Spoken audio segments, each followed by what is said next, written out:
Oklahoma City was playing their first of 3 games in 3 nights, this one against the Rockford Ice Hogs. In the end, the Hogs would steal a 2-1 win in overtime against the Barons. You know, like, they played a good game, but I thought our guys, like, we played all right. Like, we didn't play great, we didn't play horrible, but once again, our power play was just atrocious, and that's the difference in the game. A reoccurring theme in the locker room after the loss was shots on net. The Barons didn't feel they put up enough to win the game. I think, get more shots. You know, we need to put the puck on the net more. From you know, we can't be looking for the perfect shot. We just got to put it on the net.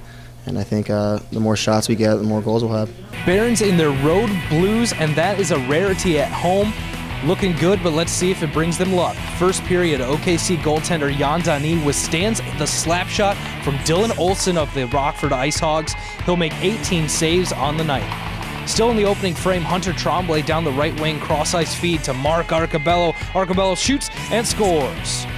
Assists to Tremblay and Andrew Martins on the play. Second period, things get testy with pushing and shoving by both teams. That period will end scoreless, however. It's still 1-0. Third period, with just 4:53 left in the game, Philippe Peride scores to tie it up at 1.